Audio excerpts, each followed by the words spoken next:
dipersembahkan oleh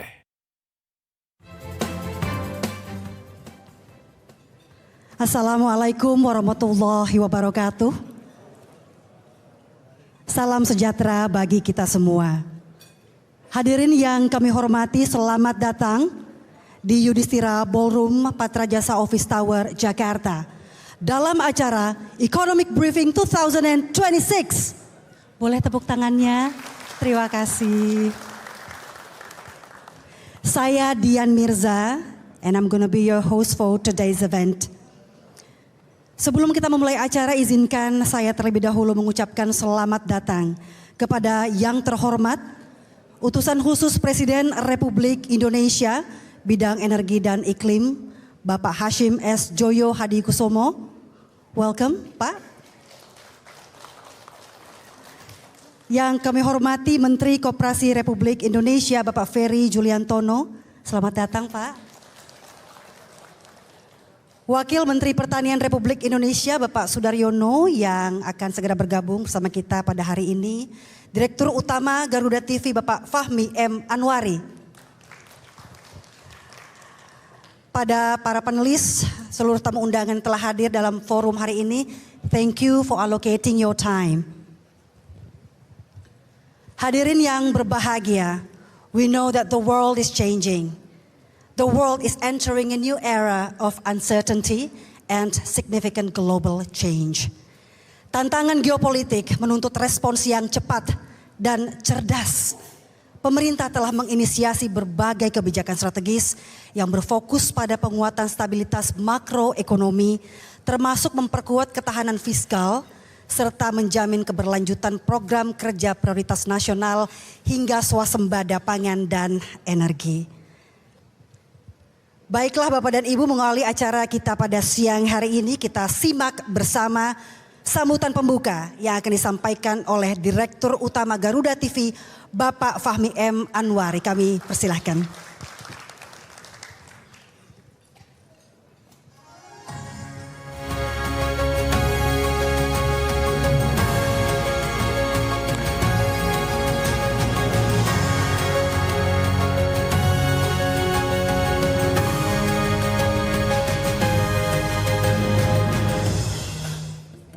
Ya, Bismillahirrahmanirrahim. Assalamualaikum warahmatullahi wabarakatuh. Salam sejahtera bagi kita semua. Shalom, Om Swastiastu, Namo Buddhaya, salam kebajikan.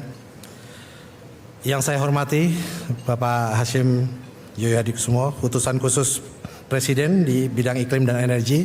Terima kasih Pak, selamat datang Pak. Yang saya hormati Bapak Menteri Koperasi, Bapak Ferry Juliantono, Pak, terima kasih. Beserta Bapak Ibu sekalian, narasumber, panelis yang terhormat yang saya mungkin tidak bisa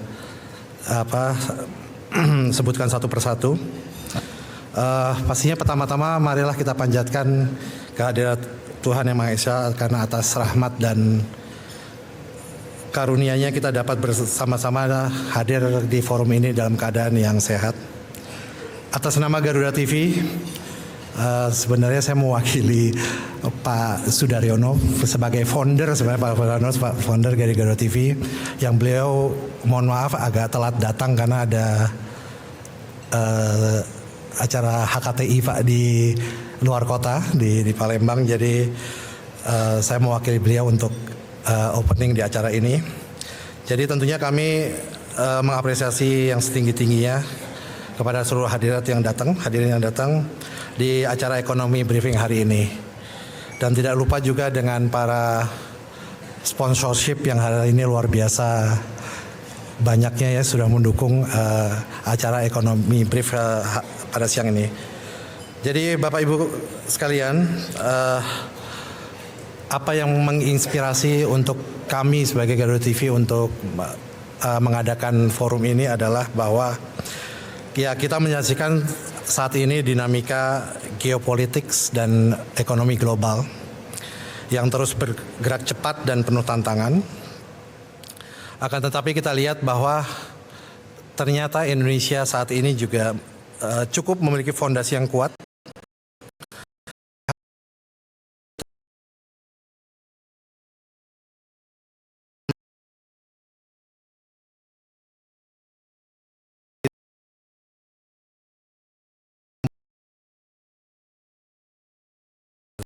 Ini menjadi sangat penting karena kita tidak hanya nantinya berbicara tentang tantangan, tetapi juga bagaimana Indonesia merespon dengan strategi yang terukur dan optimisme yang rasional. Sebagai media, Garuda TV berkomitmen untuk menghadirkan ruang dialog yang konstruktif dan berbobot. Kami berharap melalui forum ini dapat memikirkan tidak hanya relevansi secara konseptual, tetapi juga aplikatif dalam menjawab tantangan yang nyata. Jadi seperti itu, akhir kata saya mengucapkan sekali lagi terima kasih atas dukungannya, lalu mengucapkan selamat untuk mengikuti serangkaian acara ini. Semoga forum ini dapat memberikan manfaat dan memperkuat optimisme terhadap masa depan Indonesia. Demikian, terima kasih. Wassalamualaikum warahmatullahi wabarakatuh. Waalaikumsalam warahmatullahi wabarakatuh. Thank you Bapak Fahmi for delivering your welcoming remarks.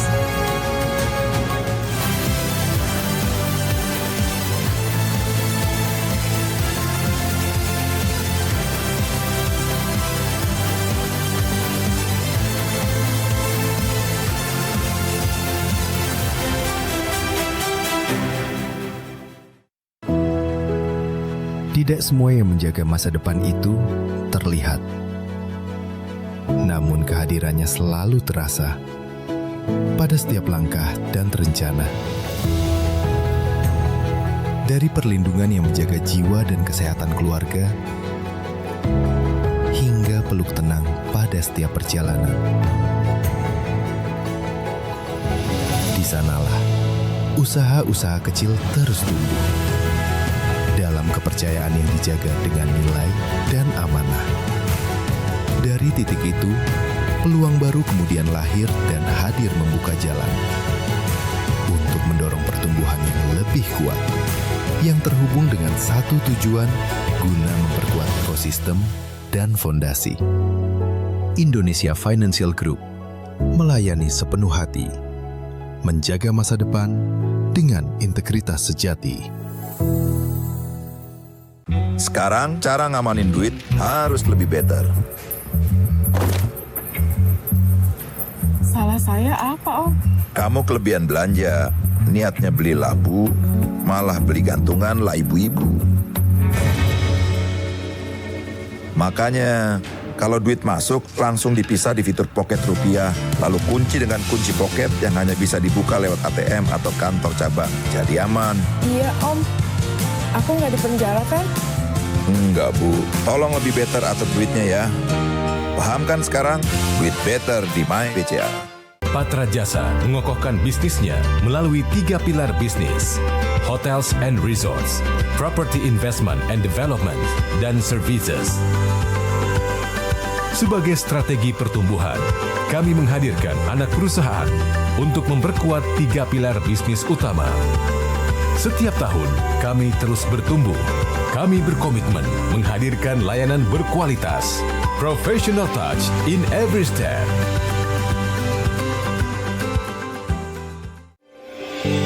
Kadang, cinta harus berwujud pengorbanan, menitipkan apa yang paling berharga. Untuk membiarkan kami melangkah lebih jauh dengan tangan-tangan baik yang ikut menjaga harapan kami. Dan setiap tepuk tangan yang bergema menjaga mimpi dan melayani sepenuh hati. 1, 2 tanam padi, selamat datang di Sayembara Cari Suami. Calon nomor Sigi, silakan ujuk gigi. Ternyata tidak asli. Yo, peserta siling gigi. Gitu aja lari. Calon nomor 3, Magic. Siapa tuh? Tiba-tiba kami. Wah, tanamannya growing. Inilah sang juara. Tebal pupuknya, super tanahnya, makmur petaninya.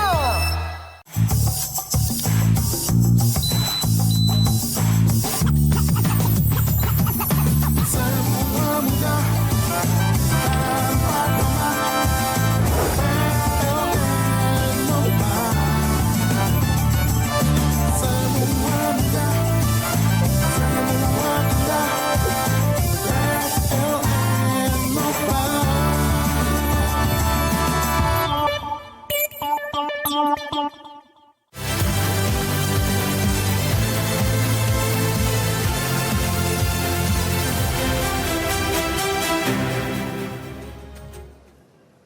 Selanjutnya, hadirin yang kami hormati, kita akan mendengarkan bersama keynote speech yang akan disampaikan oleh utusan khusus Presiden Republik Indonesia bidang energi dan iklim. Please welcome Bapak Hashim S. Joyo Hadi Kusumo.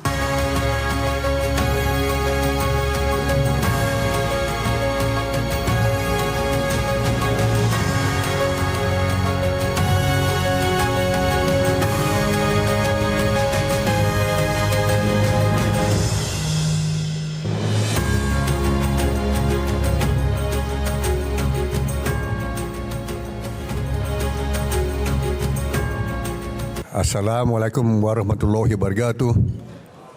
Salve, shalom, salam kebajikan, namo budaya, rahayu, rahayu, rahayu. Yang saya hormati Pak Fahmi Anwar selaku tuan rumah sekaligus pimpinan Garuda TV beserta keluarga besar Garuda TV, Pak Ferry Juanantono, Menteri Koperasi, kawan saya cukup lama, seperjuangan Pak ya. Pak Rahmat Pribadi selaku Dirut daripada Pupuk Indonesia sekaligus utusan Wamen ya kalau gitu ya. Dan para hadirin sekalian yang saya tidak bisa menyapa satu persatu. Pertama-tama saya uturkan terima kasih Pak Fahmi. Ini undangan pertama ya. Saya sering diundang oleh saingan Bapak, tapi sekarang dengan gembira saya bisa hadiri undangan Bapak. Sesungguhnya saya sudah menunggu cukup lama ini Pak. Tapi karena ada hubungan batin dengan Garuda TV, saya senang sekali. Saya kira topik yang saya kira sangat cocok tadi mengenai perkembangan politik, perkembangan internasional di tengah geopolitik. Ini sering ditanyakan ke saya oleh berbagai pihak. Dan terus terang saja, saya sesungguhnya, ya Pak Fahmi, saya sesungguhnya sangat optimis. Berdasarkan fakta, ya data empiris, Indonesia saat ini dalam posisi yang sangat bagus relatif dibandingkan dengan negara-negara lain, apalagi tetangga-tetangga kita. Baru ya Pak Rahmat selaku Dirut Pupuk Indonesia baru cerita sama saya bahwa banyak negara tetangga kita yang meminta bantuan kita, ya Pak Rahmat, khususnya mengenai pupuk urea yang dihasilkan oleh Pupuk Indonesia, pimpinan Pak Rahmat Pribadi, telah mengekspor atau akan mengekspor dalam cukup besar, ya, misalnya ke Australia 250.000 ton urea. India juga meminta, ya Pak, saya baca 500.000 ton. Terus ada berbagai negara lainnya juga minta. Ini menunjukkan bahwa Indonesia dalam hal urea, pupuk, ini hanya satu aspek saja di mana kita cukup beruntung. Ya. Kita beruntung. Karena kerja keras dan persiapan dari jajaran Pupuk Indonesia. Tapi ada banyak hal lain, ini fakta. Misalnya mengenai keamanan pangan, ya, terus keamanan energi, dan sebagainya dan sebagainya. So yang pertama mengenai keamanan pangan, food security. Di sini ternyata Kementerian Pertanian ya dikelola dan diurus oleh Menteri Pertanian Pak Amran Sulaiman beserta kawan kita Pak Sudaryono, pendiri Garuda TV, sudah melaksanakan program yang luar biasa. Yaitu sekarang sudah menjadi swasembada pangan, khususnya swasembada beras. Dan ini di luar ekspektasi, di luar harapan. Yang waktu itu sudah ditetapkan target 2029 untuk mencapai keadaan swasembada beras. Ya. Kalau swasembada pangan tentu saja kita masih tergantung, misalnya gandum kita harus impor, kedelai kita harus impor. Tapi ada harapan mengenai kedelai karena ternyata ada benih-benih yang cocok sekali bisa ditanam di Indonesia. Ini cerita baru nanti. Tapi khususnya yang bahan pangan pokok, yaitu beras, ini ada suatu prestasi yang luar biasa. Saya sendiri waktu geleng kepala, saya hampir nggak percaya. Ya, dalam hal ini Pak Amran sudah menyatakan, sekarang sudah terdapat kurang lebih 4 juta ton lebih beras yang sudah disimpan di gudang-gudang Bulog. Dan karena gudang Bulog dan pemerintah sudah penuh, sekarang disewa ke swasta. Dan kita berharap, tapi kita menunggu nanti 5 juta ton di dalam gudang-gudang pemerintah. Ini suatu prestasi yang luar biasa yang melampaui semua prestasi yang dicapai di pemerintahan lama, khususnya pemerintahan Orde Baru Pak Harto. Waktu itu Pak Harto tahun 84 diberikan anugerah khusus dari FAO, Food and Agriculture Organization, itu 84 karena kita swasembada beras tahun 84 dan Indonesia mengekspor beras. Saya jadi saksi hidup karena saya pedagang beras waktu itu. Indonesia mengekspor beras ke Vietnam tahun 83, 84, 85. Nah, ini sekarang pemerintah kita sudah mempercepat prosesnya dan sekarang Indonesia amat kuat, sangat bertahan, ketahanan pangan sangat kuat. Mungkin kita bisa sampai tahun depan Indonesia aman, rakyat kita tidak dihadapi dengan kekurangan makanan. Ini prestasi. Nah, yang kedua, mengenai pengamanan atau keamanan energi, ini berkat diplomasi personal yang dilakukan Pak Prabowo. Kita sekarang sudah di bidang energi cukup kuat juga. Kenapa? Walaupun kita sekarang ada 23 hari stok minyak, ini sudah cukup bagus. Tapi Pak Prabowo kan melihat ke akhir tahun. Kalau perang ini, perang Iran dan Amerika Israel, itu berlangsung lama, posisi kita nanti semakin terancam.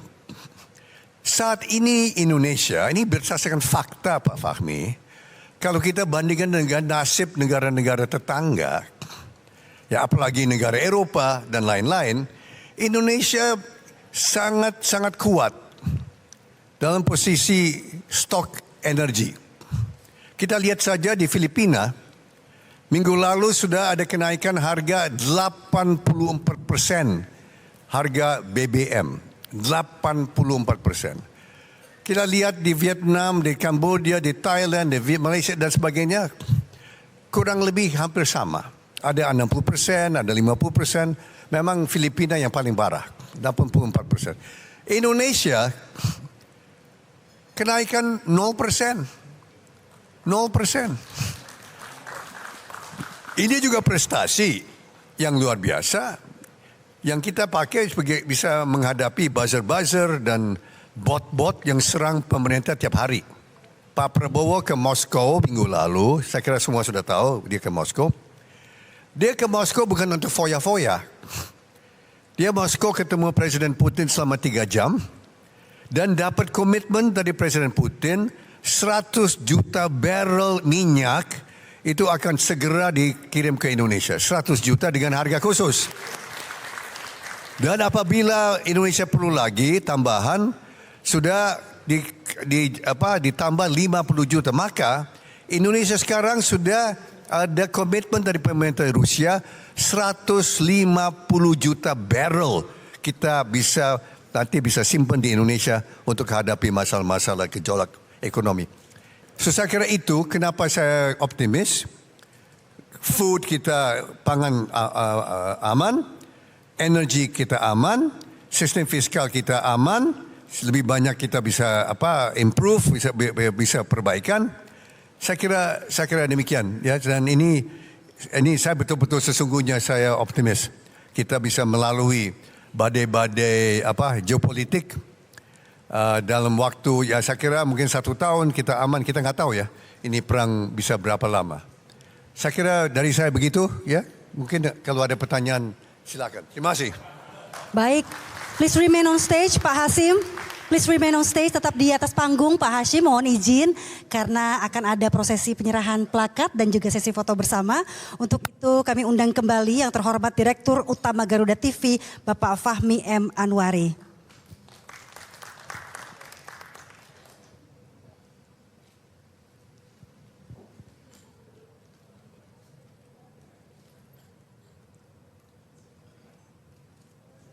Kita berikan tepuk tangan Bapak dan Ibu. Thank you for sharing your impactful keynote speech.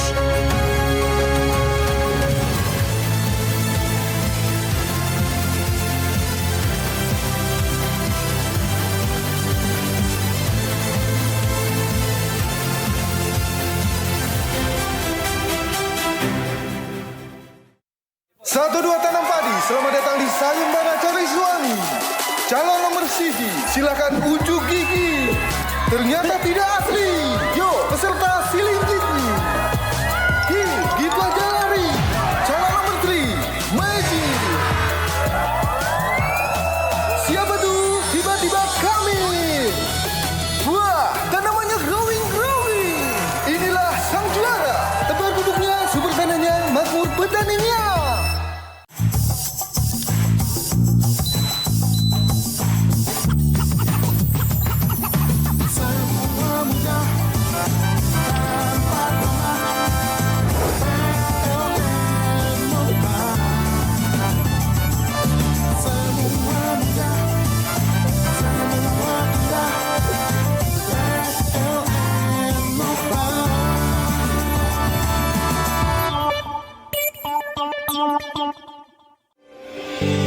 Kadang cinta harus berwujud pengorbanan, menitipkan apa yang paling berharga. Untuk membiarkan kamu melangkah lebih jauh dengan tangan baik yang ikut menjaga harapan kamu. Dan setiap tepuk tangan yang bergerak menjaga mimpi dan melayani sepenuh hati. Patra Jasa mengokohkan bisnisnya melalui 3 pilar bisnis: hotels and resorts, property investment and development, dan services. Sebagai strategi pertumbuhan, kami menghadirkan anak perusahaan untuk memperkuat 3 pilar bisnis utama. Setiap tahun, kami terus bertumbuh.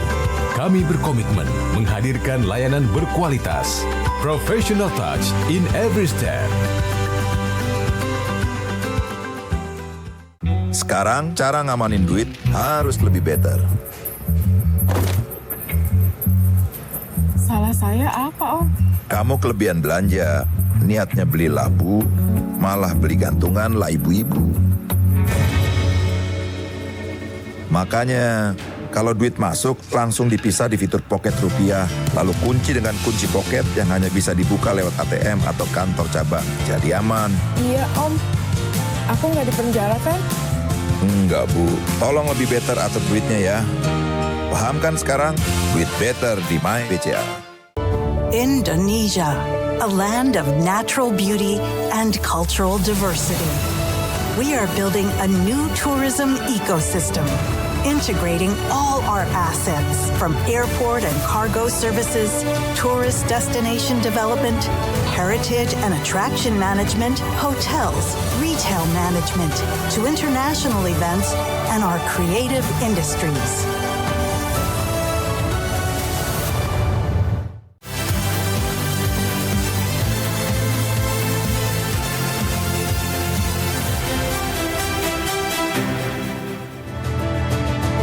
Berangkat dari paparan keynote speech tadi yang disampaikan oleh Pak Hasyim, kita sungguh bersyukur Pak kita memiliki presiden yang begitu visioner, yang memahami bahwa landscape geopolitik global menuntut kebijakan yang tak hanya strategis, tapi juga adaptif dan berkelanjutan. Ladies and gentlemen, kita memasuki panel diskusi yang akan dibawakan oleh seorang moderator. She is a certified financial planner yang juga berpengalaman sebagai jurnalis di berbagai TV nasional sebelum aktif menggeluti dunia keuangan melalui konten dan edukasi. Ladies and gentlemen, please welcome Aline Wiratmadja.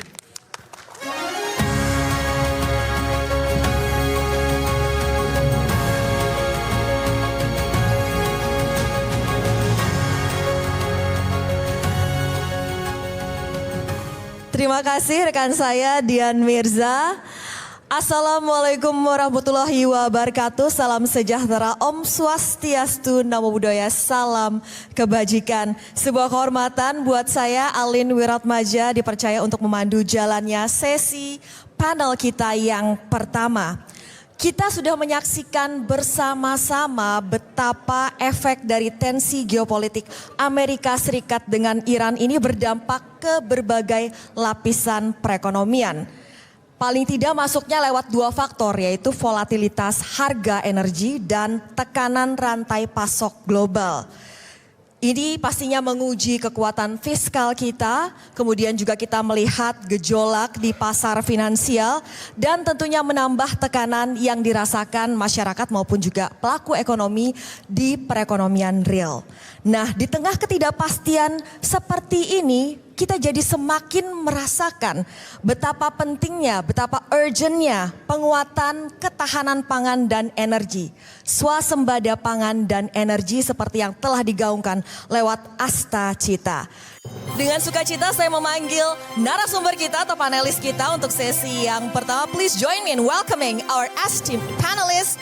Yang terhormat Menteri Koperasi Bapak Ferry Juliantono.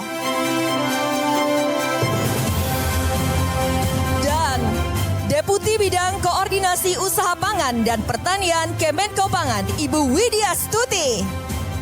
Direktur Manajemen Risiko PT PLN Persero, Bapak Adi Lumakso. Direktur Utama PT Perkebunan Nusantara 1 Persero, Bapak Teddy Yunirman Danas. Direktur SDM dan Transformasi Perumbulok, Bapak Sudarsono Harjo Soekarto. Dan Direktur Utama PT Pupuk Indonesia Persero, Bapak Rahmat Pribadi.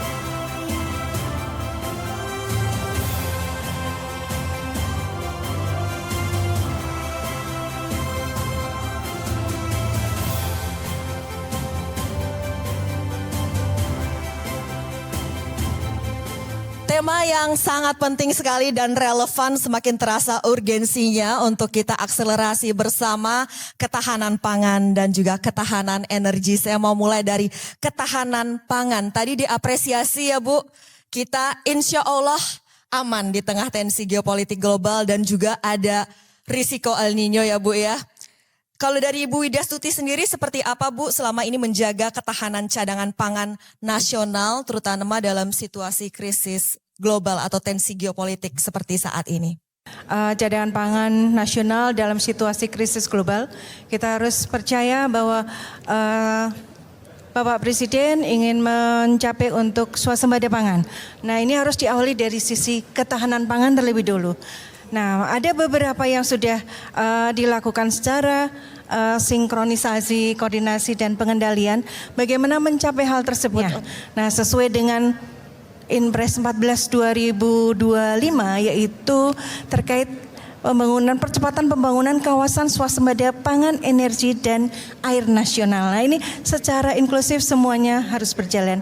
Baik, pas sekali tadi Ibu Widya Stuti bilang ini sistem distribusi rantai pasok yang lancar juga pegang peranan kunci. Saya ke Pak Menteri. Pak, seperti apa peranan koperasi ini Pak dalam menjaga dan juga membantu rantai pasok ini sampai ke desa-desa, kelurahan-kelurahan? Ya, yang pertama koperasi, khususnya koperasi desa Kelurahan Merah Putih, fungsinya yang pertama adalah menyalurkan dan menjual barang-barang subsidi barang-barang kebutuhan pokok dan juga barang-barang kebutuhan sehari-hari. Fungsi yang kedua, Koperasi Desa Kelurahan Merah Putih ini juga adalah menjadi off-taker atau nampung nyerap seluruh hasil produk masyarakat di desa dan kelurahan, apakah tanaman pangan, apakah hortikultura, peternakan, perikanan, perkebunan, dan lain sebagainya, termasuk juga kerajinan. Fungsi yang ketiga adalah menjadi instrumen terbawah yang nantinya akan bisa menjadikan program-program dari pemerintah pusat termasuk Bansos, BLT, penerima keluarga harapan, bantuan pangan non tunai dan lain-lainnya itu bisa langsung lebih tepat sasaran kepada si penerima manfaat. Concernnya di produksi, nah, kami di Kementerian Koperasi akan bisa membantu menyempurnakan supaya kegiatan di pasca produksinya ini juga bisa lebih baik lagi. Terima kasih.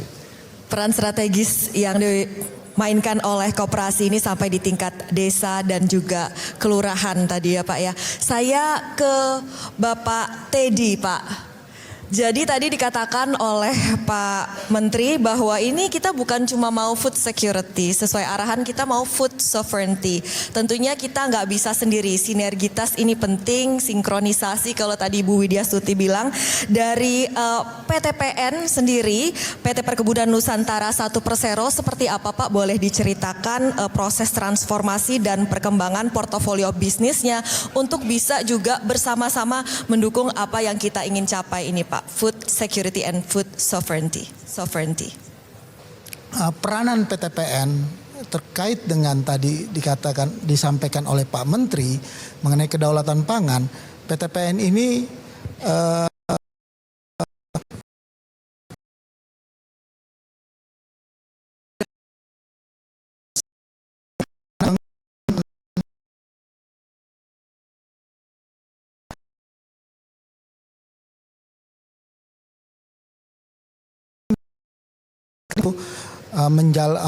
meneruskan hilirisasi dan industrialisasi untuk meningkatkan nilai tambah.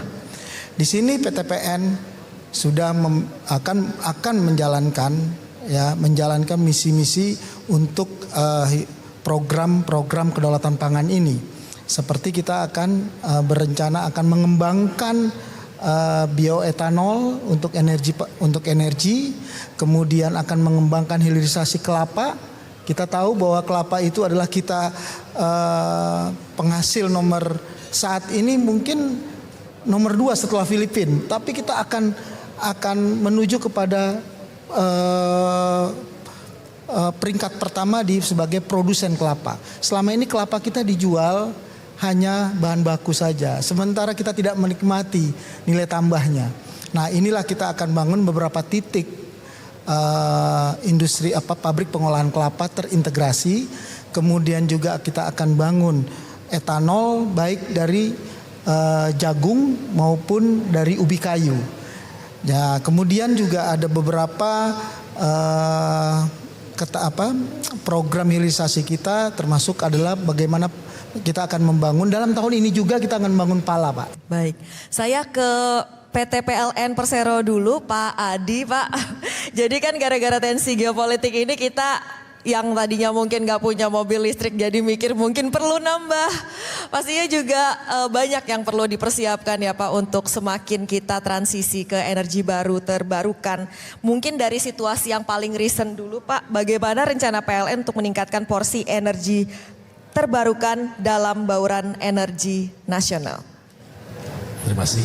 Assalamualaikum warahmatullahi wabarakatuh. Betul, memang saat ini kondisi kita ini kan nggak menguntungkan ya dengan geopolitik yang ada kejadian perang di Iran sama Amerika dan Israel seperti disampaikan Pak Hasim tadi. Memang untuk waktu dekat ini kita akan aman, tapi tahun depan bagaimana ini? Nah, di PLN sendiri kami juga monitor kami itu harian bahkan jam-jaman karena memang meskipun kita punya pembangkit yang lainnya, tapi ada sebagian besar atau sebagian kecil itu masih menggunakan BBM yang rata-rata adalah import dan itu mahal. Ya, sehingga kita berupaya bagaimana sesuai arahan Pak Prabowo itu bahwa kita bertransformasi mengurangi energi primer berbasis import. Nah, salah satunya adalah dengan kita punya program PLN program di tahun 2028 kita akan mengurangi atau menghilangkan BBM. Jadi program Zero BBM sampai tahun 2028. Yang programnya adalah bertahap. Bagaimana caranya? Nah, kita memanfaatkan ini baterai. Selama ini memang isunya di luar itu PLTS itu adalah pembangkit intermittent. Artinya pembangkit intermittent itu kadang operasi kan tidak, karena tergantung sama cuaca. Nah, ini untuk menghindari isu tersebut, maka PLTS itu akan beroperasi pada saat ada energi sinar matahari, kita convert jadi energi dan kita simpan dalam bentuk baterai. Untuk baterai itu, dan baterai inilah yang nanti akan kita alokasikan untuk menggantikan pembangkit berbasis BBM. Nah, sehingga dengan ada program ini kita punya keyakinan, satu, kita akan swasembada energi karena itu dapat berbeda murah. Kemudian karena murah tadi kita bisa mengurangi biaya baik itu kompensasi sama subsidi, dan lebih bagus lagi adalah kita mengurangi adanya impor BBM karena kita setelah bertahap sampai tahun 2028 akan menghilangi seluruhnya.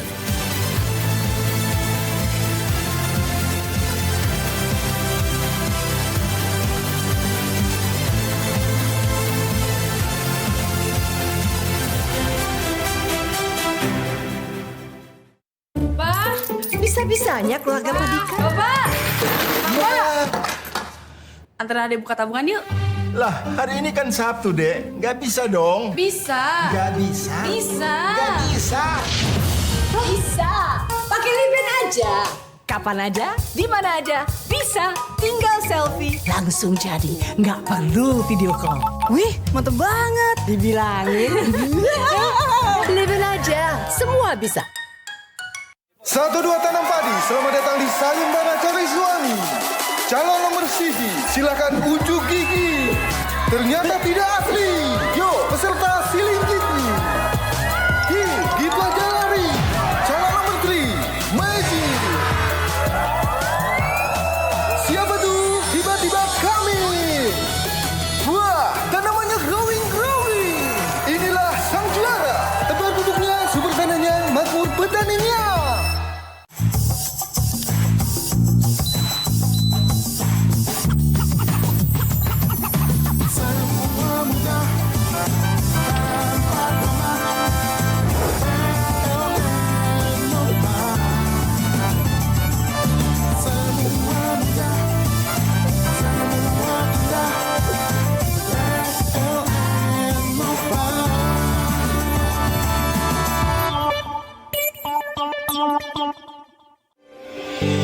Kadang cinta harus berwujud pengorbanan, menitipkan apa yang paling berharga, untuk membiarkan kamu melangkah lebih jauh dengan tangan-tangan baik yang ikut menjaga harapan kamu.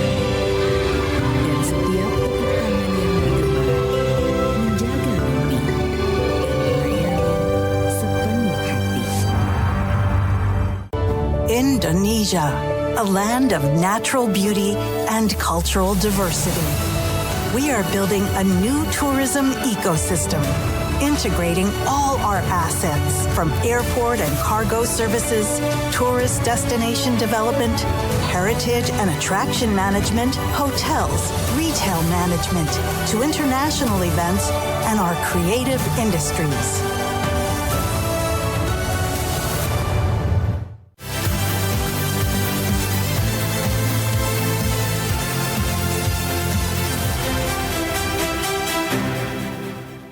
Masih soal ketahanan, kita balik lagi ke ketahanan pangan. Tadi salah satu kunci juga yang sudah disebutkan oleh Ibu Widya Stuti dan juga Pak Menteri bahwa pupuk ini krusial. Distribusinya seperti itu juga. Boleh Pak saya bicara dengan Pak Rahmat? Tadi saya tertarik tapi untuk gali dulu yang disebutin oleh Pak Hashim ini bahwa memang ada negara-negara sahabat yang mengontak langsung meminta disupport untuk pupuk. Seperti apa Pak itu kita manfaatkan sebagai leverage tools, mungkin kita bisa mendapatkan sesuatu juga dari apa yang di sini kita berlebihan boleh dikatakan setelah misalnya kebutuhan tercukupi, seperti itu Pak Rahmat? Ya, terima kasih Mbak Lin. Jadi saya ingin menyampaikan kepada kita semua, kita seringkali beranggapan ketika terjadi gejolak dunia, Indonesia dianggap rentan. Tapi saya ingin menegaskan bahwa dalam konteks pupuk kita kebalikannya. justru Indonesia menjadi mempunyai peluang untuk bisa menjaga kestabilan ketahanan pangan regional. Karena ketahanan pangan regional ini penting. Ketahanan pangan regional dengan nasional itu bukan dua hal yang kita benturkan, tetapi dua itu saling mendukung. Oleh karenanya Indonesia diminta untuk mendukung sektor pertanian yang ada di negara-negara yang merupakan negara-negara penting sebagai sumber dari produk agriculture. Misalnya Australia itu kita mendapatkan gandum dan berbagai macam jenis produk-produk pertanian lainnya. India kita banyak membeli misalnya kacang tanah yang kita makan itu juga banyak dari India dan berbagai macam hal lainnya. Nah di sini saya harus menyampaikan bahwa pemerintah sudah menerapkan sebuah strategi yang tepat. Karena pupuk adalah critical agro input. Tanpa pupuk tentu kita tidak bisa berbicara produktivitas pertanian. Jadi saya ingin menyampaikan apa yang tadi sudah disampaikan oleh Pak Hasyim bahwa kita harus optimis. Bagaimana kalau perang dunia berlanjut? Ya kalau dunia runtuh semua akan bermasalah. Tapi kalau kita berbicara dunia runtuh kita mati belakangan karena kita yang paling kuat kira-kira gitu Pak. Wah mantap sekali Pak. Indonesia itu nggak rentan kok, buktinya kita berkelimpahan pupuk tadi. Beras juga lagi banyak kita. Bahkan katanya ini mencetak stok rekor sepanjang sejarah ya Pak ya. Tadi juga disebutkan oleh Pak Hasyim. Bulog punya peningkatan cadangan beras sebesar 4,7 juta ton. Nah seperti apa nih Pak penanganan Bulog untuk menyimpan cadangan beras ini dari sisi infrastruktur dan pengelolaan logistiknya? Baik, terima kasih Mbak Moderator. Bapak Ibu yang kami hormati, sesuai tadi yang sampaikan Pak Hasyim, per hari ini stok cadangan beras pemerintah kita 5.198 ton. Jadi sudah lewat 5 juta per hari ini. Data statistik per hari ini. Kapasitas gudang total kita 5,8 juta ton, masih ada tersisa space 800 ton. Nah dengan demikian apabila akan panen raya yang didorong terus oleh Pak Pupuk, Pak Rahmat, itu kami masih tersedia space gudang termasuk karena kami bekerja sama dengan mitra-mitra untuk sewa gudang. Ini diskusi yang sangat menarik tapi sayang sekali dengan pembicara yang luar biasa kita punya waktu tinggal sedikit lagi dalam 5 menit ini saya optimalkan. Mungkin masing-masing saya ke Pak Adi dulu nih Pak. Dalam jangka waktu yang terdekat ini Pak, peluang investasi atau kerjasama apa dalam pengembangan EBT yang akan dieksekusi? Memang program kita ini besar sekali karena memang merubah dari fossil base kepada renewable ini diperlukan investasi yang luar biasa. Itu memang besar sekali terkait sama kapasitas yang dibangun juga besar. Apalagi negara kita negara kepulauan yang lokasi terpisah-pisah di mana pusat beban sama pusat jauh. Nah untuk memang perlu investasi yang diperlukan besar ini dan PLN tidak akan sendiri jalan sini. PLN masih menggandeng satu dukungan pemerintah dari regulasi, kemudian juga dari swasta untuk sama-sama dan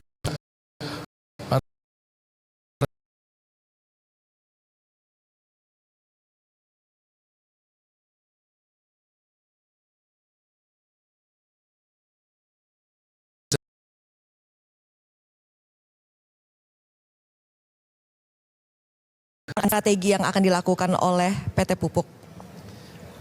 Jadi kan tadi pertanyaannya mungkin what next. What next adalah kita akan memastikan pupuk Indonesia terus berdiri kokoh sebagai pilar ketahanan pangan. Untuk melakukan itu kita akan merevitalisasi pabrik-pabrik tua karena 70% dari kapasitas kita itu pabriknya sudah berumur 20 tahun. Kita menganggarkan untuk merevitalisasi itu kurang lebih sekitar $3 miliar di dalam 5 tahun ke depan. Dan tidak berhenti di situ, kita mengembangkan kapasitas-kapasitas tambahan karena kebutuhan pangan juga akan tumbuh dari waktu ke waktu. Jadi itu yang akan kita lakukan. Terima kasih Mbak Lin. Terima kasih. Ketahanan itu ada tapi kita tetap perlu waspada. Sekali lagi kami ucapkan terima kasih sebesar-besarnya untuk panelis yang luar biasa. Boleh kita berikan tepuk tangan yang paling meriah? Andaikan kita punya waktu lebih lama ya. Terima kasih kepada Menteri Koperasi Bapak Ferry Juliantono, kepada Deputi Bidang Koordinasi Usaha Pangan dan Pertanian Kemenko Pangan Ibu Widya Stuti. Kami ucapkan terima kasih ke Direktur Manajemen Risiko PT PLN Persero Bapak Adi Lumakso. Terima kasih juga untuk Direktur Utama PT Perkebunan Nusantara 1 Persero Bapak Teddy Yunirman Danas. Dan terima kasih kepada Direktur SDM dan Transformasi Perum Bulog Bapak Sudarsono Harjo Soekarto. Dan terima kasih juga kami ucapkan untuk Direktur Utama PT Pupuk Indonesia Persero Bapak Rahmat Pribadi. Berkenan kita ke bagian depan dari stage ini karena kami ingin berfoto bersama dan tentunya juga menyerahkan tanda terima kasih plakat. Kami undang pimpinan redaksi Garuda TV Ibu Eli Husin untuk menyerahkan secara langsung tanda apresiasi dan terima kasih kami.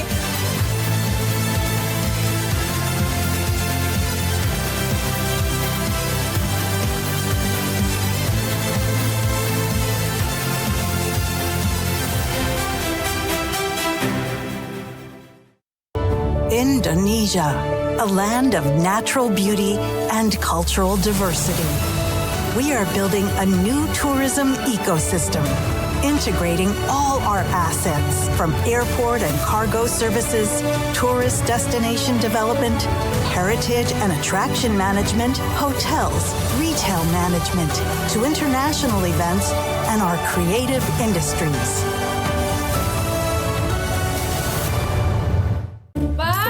Bisa-bisanya keluarga Perdika. Bapak! Antara adek buka tabungan yuk. Lah, hari ini kan Sabtu, Dek. Nggak bisa dong. Bisa. Nggak bisa. Bisa. Nggak bisa. Bisa. Pakai Liben aja. Kapan aja, di mana aja, bisa. Tinggal selfie. Langsung jadi. Nggak perlu video call. Wih, mantep banget. Dibilangin. Liben aja. Semua bisa.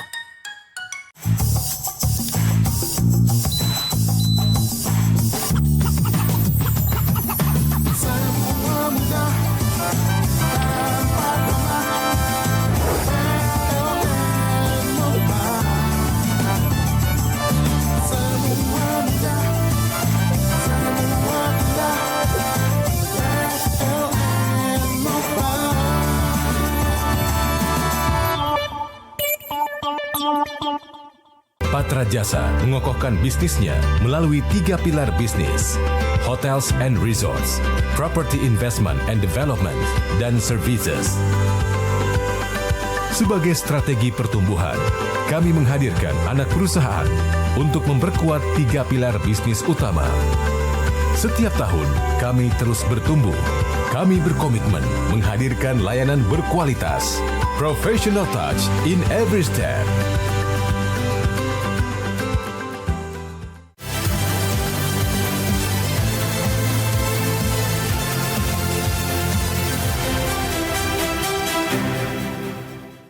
Diskusi kita di sesi kedua kali ini dengan tema Mesin Ketahanan Ekonomi Nasional di Tengah Ketidakpastian Global. Bapak Ibu sekalian, mari kita sambut bersama-sama panelis kita yang luar biasa, Ketua Dewan Komisioner LPS, Bapak Anggito Abimanyu. Dan kita sambut staf ahli Menteri UMKM Bidang Komunikasi dan Hubungan Antar Lembaga, Bapak Sudaryano R. Lamongkona.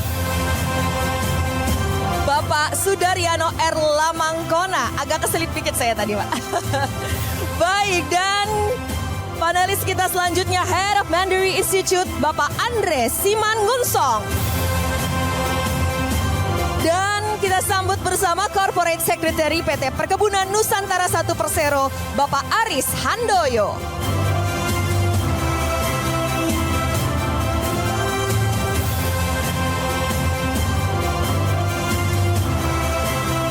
Baik, saya senang sekali bisa ketemu Pak Anggito Abimanyu, beliau juga seorang ekonom. Jadi meskipun di luar gejolak tensi geopolitik saat ini, kebijakan ketahanan ekonomi yang diupayakan oleh pemerintah kita saat ini seperti apa sih Pak? Baik, terima kasih. Assalamualaikum warahmatullahi wabarakatuh. Jadi LPS ini adalah anggota KSSK, itu bersama dengan Bank Indonesia, Kementerian Keuangan dan OJK ya. Komite Stabilitas Sektor Keuangan. Jadi kita selalu memonitor perkembangan ekonomi dan keuangan. Hasil asesmen kami saat ini kondisi ekonomi dan keuangan kita ini normal ya.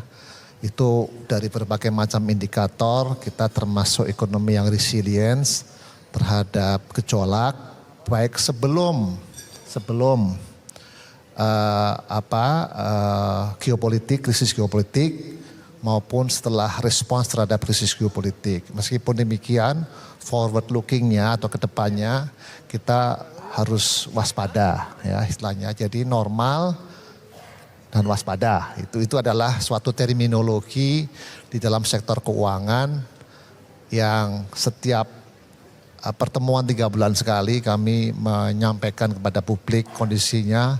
Sampai hari ini normal, tetapi untuk yang kedepannya waspada.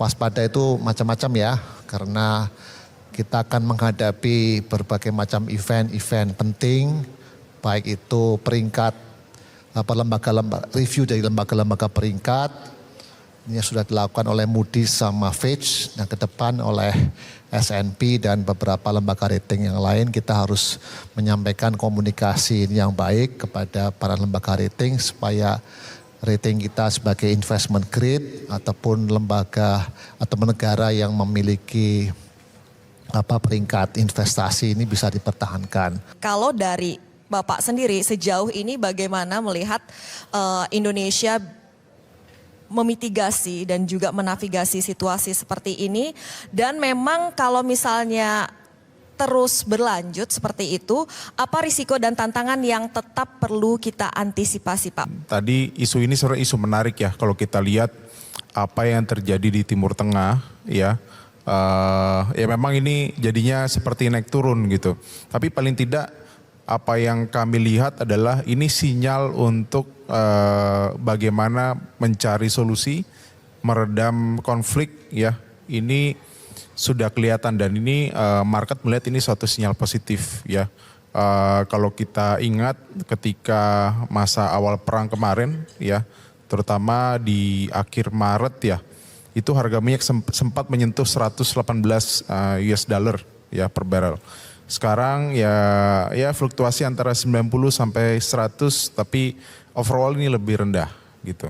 Nah, bagaimana dengan konteks ekonomi domestik kita? Ya, kita cukup apresiasi respon pemerintah dalam arti sejauh ini cukup baik ya bagaimana meredam gejolak harga. Karena kan maksudnya gini, harga minyak naik ya sudah pasti transmisinya adalah ke kenaikan harga barang-barang yang lain gitu, terutama di sektor transport. Ya, saat ini memang dari sisi domestik harga BBM menaik baru yang non subsidi gitu. Jadi ini cukup terbatas ya dampaknya ya. Kalau kita lihat juga inflasi juga masih terjaga dalam rentang target dari Bank Indonesia dan BPS ya. Sekarang cuman yang kita lihat adalah kita expect bahwa konflik ini bisa selesai di semester pertama tahun ini mudah-mudahan ya. Harapannya seperti itu. Ini adalah best case scenario. Saya mau bertanya terkait dengan UMKM ini sering disebut sebagai tulang punggung perekonomian kita, penyangga perekonomian kita. Kalau di mata Bapak sendiri, seperti apa Pak untuk saat ini terkait dengan UMKM ini? Apa yang perlu kita lakukan untuk memperkuat UMKM di Indonesia Pak?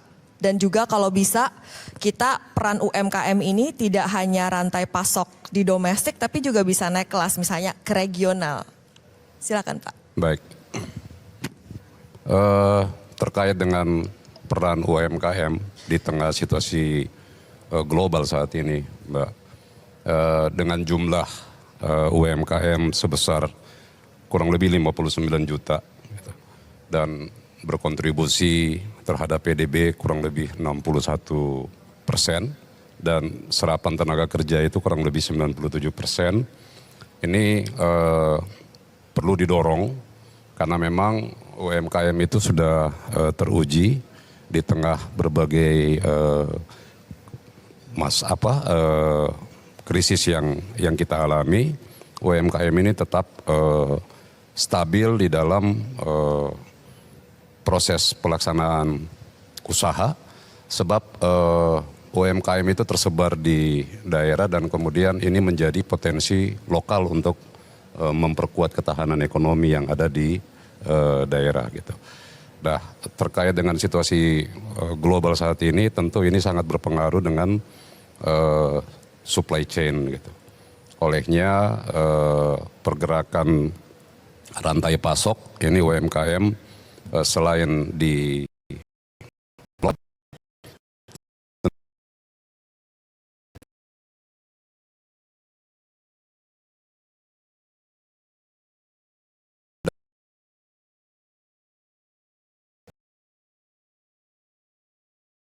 dengan Pak Teddy, sekarang saya dengan Pak Aris.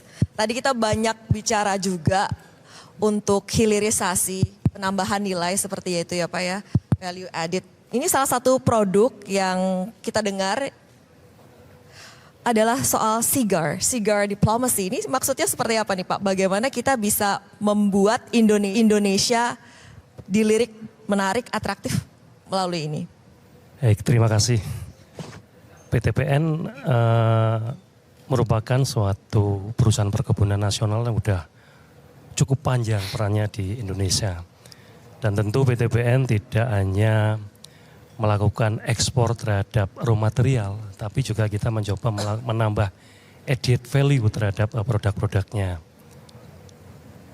Di tobacco, kita memiliki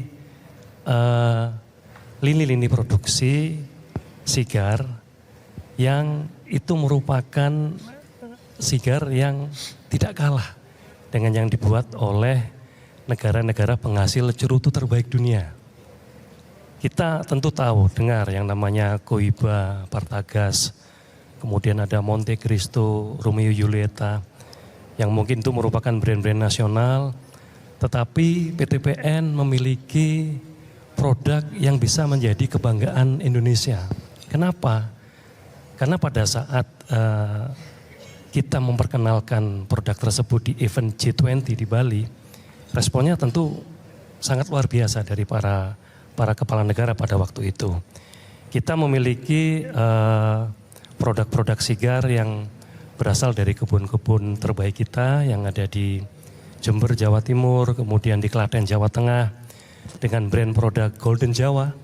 Kenapa kita angkat nama Jawa? Karena kita kepingin di pentas internasional ada daerah-daerah yang menjadi pesaing bagi produk-produk sigar internasional. Baik, terima kasih menjaga momentum, menjaga nafas ya sampai full year 2026. Saya ucapkan terima kasih sedalam-dalamnya untuk para panelis kita pada sesi kedua hari ini, yaitu Ketua Dewan Komisioner LPS Bapak Anggito Abimanyu. Terima kasih Pak di tengah kesibukan dan jadwal yang padat. Terima kasih juga untuk staf ahli Menteri UMKM bidang komunikasi dan hubungan antar lembaga Bapak Sudaryana R. Lamangkona. Terima kasih Pak, dan terima kasih untuk Head of Mandiri Institute Bapak Andre Simangunsong, terima kasih. Dan Corporate Secretary PT Perkebunan Nusantara 1 Persero Bapak Aris Handoyo. Boleh kita berikan tepuk tangan yang paling meriah untuk para panelis kita di sesi kedua ini. Terima kasih sudah berkenan meluangkan waktu untuk membagikan ilmu dan juga insight-nya pada kesempatan hari ini. Terima kasih Corporate Secretary PT Perkebunan Nusantara 1 Persero Bapak Aris Handoyo. Terima kasih untuk Ketua Dewan Komisioner LPS Bapak Anggito Abimanyu. Terima kasih kepada staf ahli Menteri UMKM bidang komunikasi dan hubungan antar lembaga Bapak Sudaryano R. Lamangkona. Dan terima kasih kami ucapkan kepada Head of Mandiri Institute Bapak Andre Simangunsong. Kita akan lakukan sesi foto bersama. 3, 2, 1. Terima kasih.